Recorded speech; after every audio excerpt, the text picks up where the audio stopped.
حضرت سیدنا عمر رضی اللہ تعالی عنہ جلیل القدر ہستی ہیں جنہیں حضور علیہ السلام نے اللہ سے مانگ کے لیا۔ سارے صحابی رسول کریم صلی اللہ علیہ وآلہ وسلم کے مرید ہیں، لیکن جناب عمر میرے حضور کی مراد ہیں۔ 39 لوگ جب اسلام لا چکے، 39ویں شخص حضرت امیر حمزہ رضی اللہ تعالی عنہ تھے، اور ان کا ایمان لانا مسلمانوں کے لیے بہت بڑی ڈھارس اور بہت بڑے حوصلے کا سبب و ذریعہ بنا۔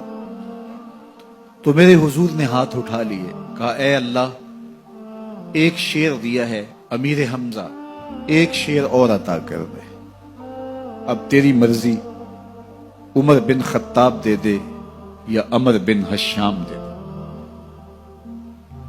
حضور دعائیں مانگ رہے اور یہ ہاتھ میں تلوار لیے غیظ و غضب سے بھرے ہوئے گھر سے نکلتے ہیں کہ بانی اسلام کا چراغ ہی بجھا دینا ہے۔ راستے میں ایک صاحب ملے اور کہا کہ عمر، تیور کوئی اچھے نہیں لگتے، خیر تو ہے، کدھر جا رہے ہو؟ کہا چراغ اسلام بجھانے جا رہا ہوں، یہ روز کا مسئلہ ختم ہونے لگا ہے میرے ہاتھوں۔ مسکرا کے بولے گھر کی خبر تو لو۔ کہا میرے گھر کو کیا ہوا؟ کہا تمہاری بہن فاطمہ بھی نوکر بن گئی ہے رسول اللہ صلی اللہ علیہ وسلم کی۔ غصے سے بھرے ہوئے اپنی بہن کے گھر کا رخ کرتے ہیں، اندر سے قرآن پڑھنے کی آواز آ رہی، غصہ اور بڑھ جاتا ہے، دروازے کو زور زور سے کھٹکھٹاتے ہیں۔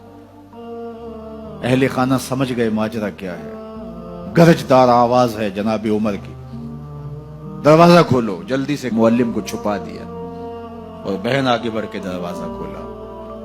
کہا تم سابی ہو گئے ہو، دین چھوڑ دیا تم نے، بتوں کی وفا ترک کر دی اور بے تحاشا مارنا شروع کیا۔ بہن کا سر پھٹ جاتا ہے، خون بہنے لگتا ہے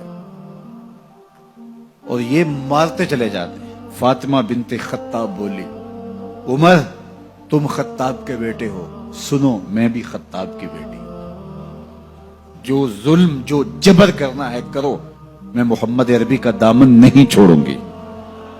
سوچنے پہ مجبور ہو جاتے ہیں وہ کون سی طاقت ہے جس نے بجلیاں بھر دی اس کے اندر۔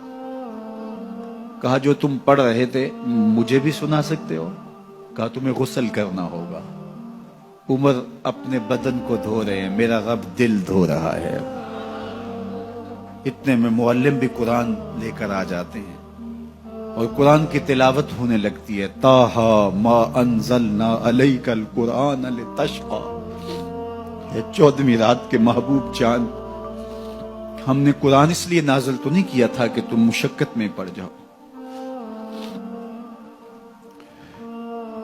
بے تاب ہو گئے، کہا عمر کی عمر برباد ہو گئی، مجھے لے چلو حضور کی چوکھٹ پہ۔ تلوار حمائل کی ہے، بہنوئی ساتھ ہیں،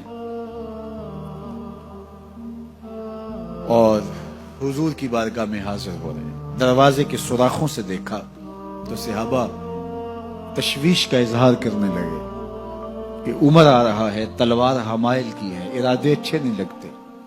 جناب امیر حمزہ نے کہا دروازہ کھول دو، اچھی نیت سے آیا تو استقبال کریں گے، نیت اچھی نہیں ہے تو اس کی تلوار سے اس کی گردن کاٹ دیں گے۔ حضور کے سامنے جا کے بیٹھ گئے، گلے میں کپڑا ڈالا تھا، حضور نے پکڑ کے کہا عمر ابھی وقت نہیں آیا کہ تم اسلام لے آؤ؟ یہی وقت تھا عمر کے اسلام لانے کا، لبوں پہ کلمہ جاری ہو گیا۔ اللہ اکبر کی صدا اس زور سے گونجی کہ مکے کی گلیاں گونجنے لگی۔ اسلام لانے کے بعد حضور سے پوچھتے ہیں حضور کیا ہم حق پر نہیں ہیں؟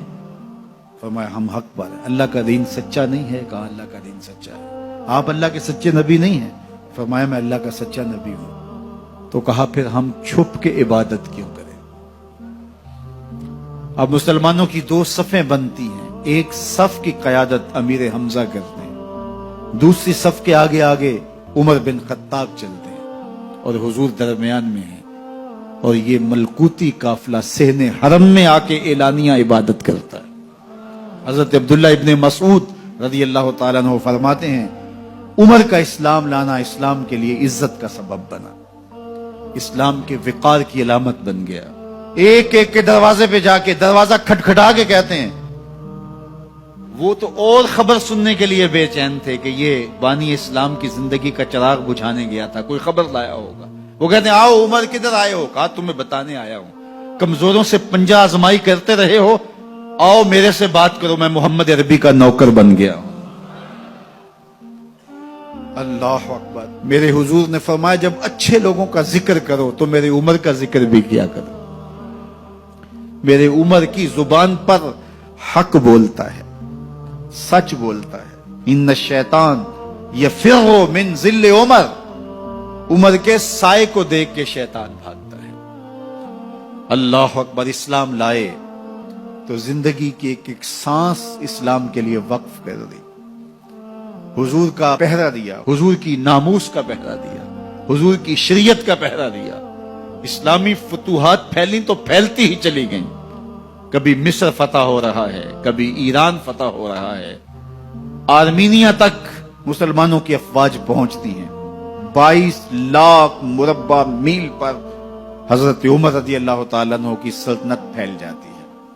عدل و انصاف کا دورہ ہوتا ہے۔